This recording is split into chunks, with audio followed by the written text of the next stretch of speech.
see spaghetti and meatballs staring at me. Spaghetti and meatballs staring at me. Get yourself a serving, maybe two. Talking Bulls basketball is what we do. Get your garlic bread and your dish of the week on spaghetti and meatballs. Oh yeah, spaghetti and meatballs. Don't forget the Parmesan cheese.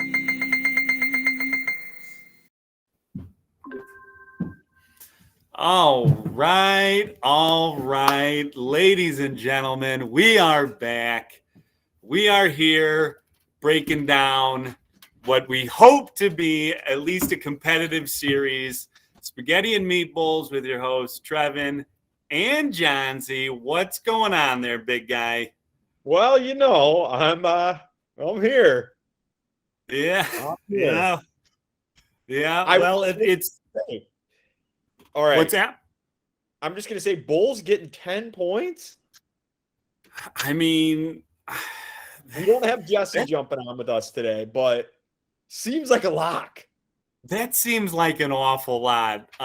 You would hope that maybe someone in that locker room sees that and feels a little disrespected, and maybe every one of the games today, 4.5 was the highest total.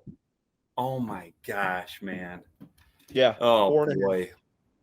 Can you just think back to even say the middle of February? Did you ever think that was possible? That we'd be, a 10-point dog in the first round or first game of the playoffs? No, because I thought we were going to have a home court advantage. So I'd be like, yeah, right. We're getting 10 points at home. Something's wrong. Yeah, there's no doubt about that. But I don't know, man. We talked a little bit in the pregame. Let's just make it a competitive series. It's not unrealistic for them to take a couple of games in this series and make it somewhat competitive. We're at least healthy, as healthy as we've been in a while. I know no Lonzo, obviously, but it's there's a little bit of hope to make it a competitive series. There's some hope. There's some hope. Well, before we let's get back to our old format. I know it's been a couple weeks here. Yeah. What do you got for you got any shout outs? I got a quick shout out. An old buddy of mine that I used to teach with. All right. Talking about, getting together for a little golf action at some point. And I said, hey, by the way, I'm doing a Bulls podcast. And so he's tuned in. He's caught a couple episodes. And he really likes what you bring to the table. But Jason Cook, this is to you, big guy. See you out on the golf course soon. All right. That's a good one. Does he follow any of our social media? You know what? I haven't seen him on there yet. I'll have to make a push for that. I'm trying to find it here. So my shout out, that's a good one. I like bringing new people, and that's what mine is. So I'm at, I don't know if I can find it. I'm at my nephew, Big Cat's kid's first birthday party. And we're there. Awesome. That has to be an event. Yeah.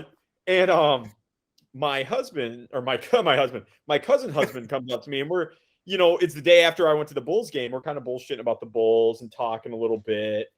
And I tell him, I got just it's almost the same as your verbatim. I got this Bulls podcast. He's like, no way. And I bring it up on Apple Podcasts. I show him, instantly follows the show. He tweeted at us. So okay. I was wondering. I saw a mystery follow and tweet. So that explains it. Yeah, Mike Olander's his name, and it's called Olanderology, which I believe is his business that he runs. So Mike Olander, he loves the show. He's definitely going to listen to today's. So welcome. Yes, welcome indeed. Good to have you. That's awesome. And now, as customary, have we got anything on the text line, on the Twitter, on? I got one you're not going to believe. All right, I'm just going to pass it over to you then, because I didn't have any good ones. There was a couple average ones, but nothing worth bringing up on the pod. So what do you got? we're gonna give the listeners here a little inside look at our college years. Oh boy. Let's see if do you remember a house on 1218 Division Street? Yeah, that sounds familiar. That was our house by the park. Uh-huh. We lived by a park. There was a nice horseshoe pit. Yeah, Nice park. Very nice park. Yeah. We lived next door to some. Oh my gosh. All right, hang on. You're frozen here for a second. So I can't. Okay, now you're back. So who what? I'm back. Yeah. So this one is from and typical how he would do it. It's just at Darga. Oh my gosh. Wow. So Wow. Blast from the past. And this might get you. This might make you mad. Oh no. Hey losers. Remember when I siphoned electricity from you by plugging in an extension cord to your house for weeks and powered all my electronics? And when you confronted me, I flew to South Korea to teach English? I totally pounded you fools where it counts, and that's just what the Bucks are going to do. Have fun, nerds. Oh, look me up someday. Oh, that son of a bitch. Like, I do remember that. And then, on top of all that, our deadbeat roommate didn't pay you for that part of the bill. Sprung out on the bill. So not only, and I think he actually gave them the go ahead. He probably did. It's like end of senior year, and we got get back from one night out, and we see like an extension cord from our neighbor's house into ours. And they had like no power because they didn't pay the bill. And these people, like, it had evidently been in there for weeks. And then Darga, this guy who's tweeting at us, flew to go teach English in South Korea. Okay, long story. He tweets at the show. Whatever, dude. Oh man, that's salt. That's opening up an old wound right there. I know. I knew it would get you. Sprinkle a little salt in it. Oh man. The good thing, okay, we're in the playoffs, a spot no one really probably envisioned the Bulls being in. So, not all negative. What do you have? Because I have something. I'm not going to call it like the key to the series, but I think it's an important part. All right, you know what? That actually works with what, because I was going to ask you if the Bulls are to make this a competitive series, what's a couple things, or what is the one thing that you think needs to happen in order for them to be competitive? And at any time, jump in and like disagree or whatever. But I feel like, okay, Giannis is such an outlier. Like, we have no one that's going to match up with Giannis. Giannis is going to get his. He's going to get the blocks. He's going to be doing it all. Yeah. I think Chris Middleton versus like a DeMar is a very, Middleton more all-around player, DeMar better offensively. So when you get those two match up, I think they're a wash.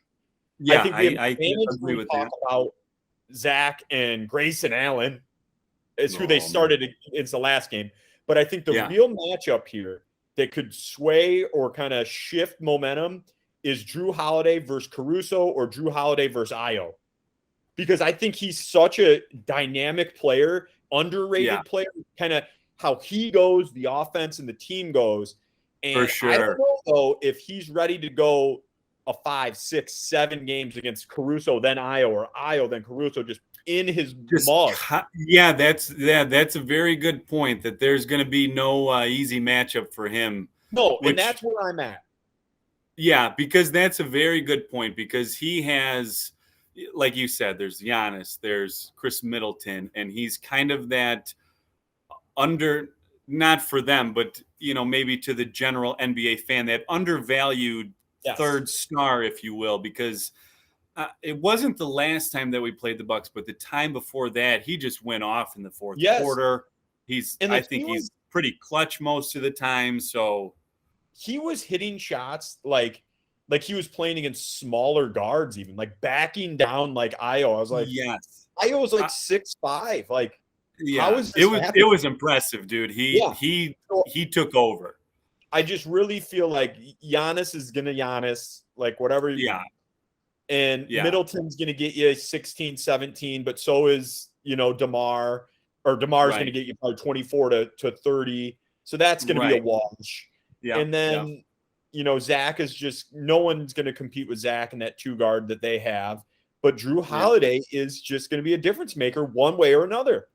Yeah, no, that's definitely because Giannis, the old classic, you can't stop him. You only hope to contain him. Yep. You kind of just try and limit the damage. But yeah, I think that's a very, very good matchup to watch. My question for you is, because this is your specialty area, is how can we make a shift defensively? Because the last 8 games, you were a defensive lockdown specialist.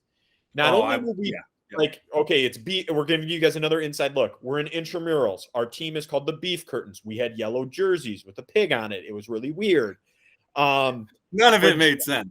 None of it made sense. When they had a stud player, we're like, Trevin, you're on him. Didn't matter. Boom. Point guard, him center, down. Trevin, you're on him. Not only that, but then you would help us with our rotations, our shifts, help side D. What do we need to do here?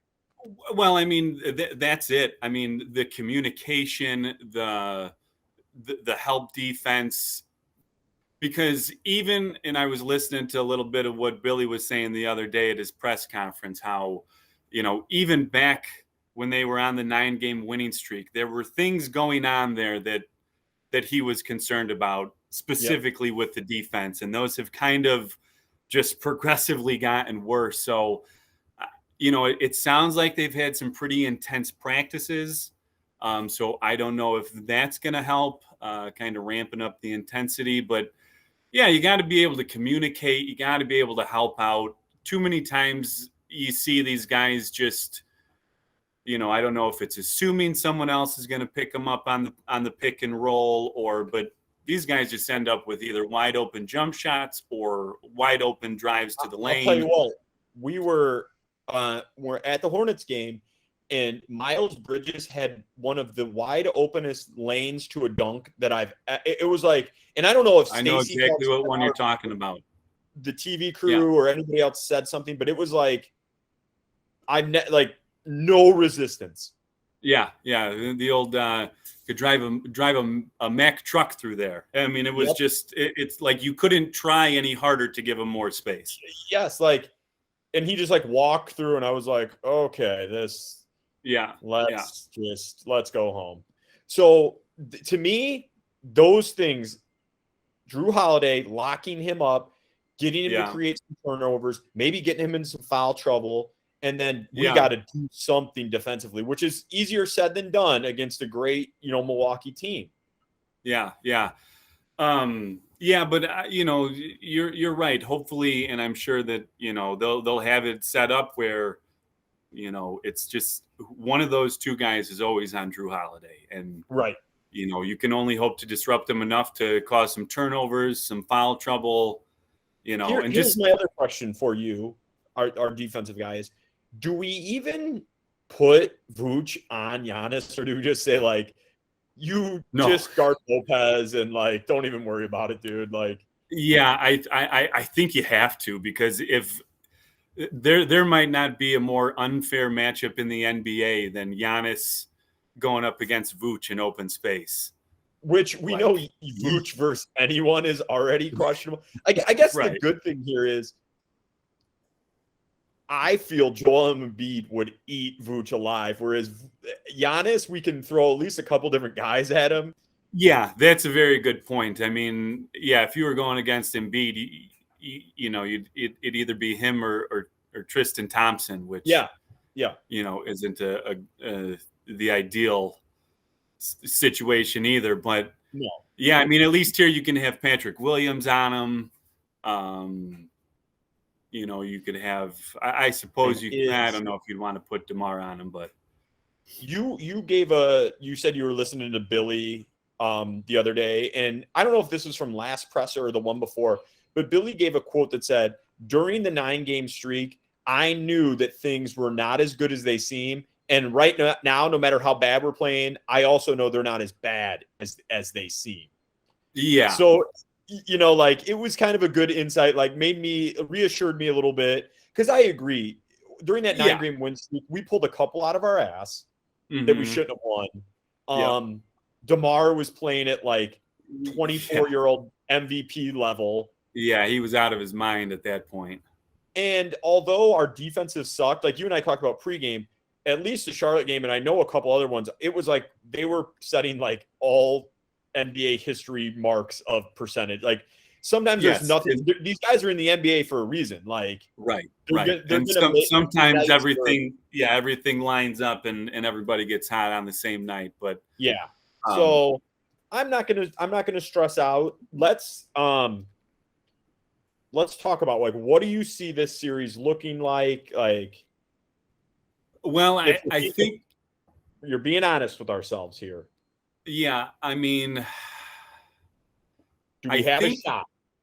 I think that we have a shot of being competitive in every game. There might be, a game that gets away from us in the second half or something, but I do think that the week off will help this team because, again, you gave Caruso a chance to get his back healed up, at least maybe the best it's been in a little while.